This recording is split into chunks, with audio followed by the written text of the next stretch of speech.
আপনি দেখলেন দুর্ভাগ্যজনক ঘটনা, যেটা নিয়ে আমরা বলেছি গত সন্ধেবেলা থেকে আমরা বলছি, যেটা উলুবেড়িয়াতে হলো মহিলার উপরে সেন্ট্রাল ফোর্সের শারীরিক যৌন নির্যাতন করার একটা প্রয়াস।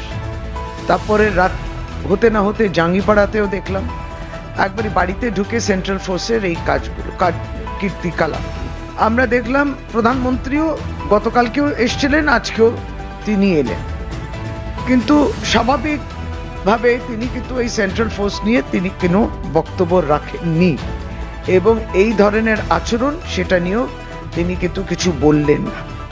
যেটা নিয়ে আমরা ব্যথিত, মহিলাদের উপরে সেন্ট্রাল ফোর্সের আক্রমণ, সেটাও হওয়া উচিত নয়। কিন্তু ভারতীয় জনতা পার্টি, সিপিএম, কংগ্রেস, এত ক্যান্ডিডেট যারা দাঁড়াচ্ছেন, এইটা নিয়ে বাংলার মহিলারা আক্রান্ত হচ্ছেন সেন্ট্রাল ফোর্সের হাতে, এটি নিয়ে তারা কিছু বলছেন না। আর এটা আবার ভোটে দাঁড়িয়েছেন, এনারা লড়ছে একমাত্র তৃণমূল কংগ্রেস। দাবি ট্যাগ এই চ্যানেল কোনো প্রচার করে না, হিংসাত্মক, ক্ষতিকারক বা অবৈধ কার্যকলাপ এই চ্যানেল দ্বারা প্রদত্ত সমস্ত বিষয়বস্তু শুধুমাত্র একটি শিক্ষামূলক উদ্দেশ্যের জন্য। ধন্যবাদ। শুভেচ্ছা টিম আমার বাংলা নিউজ।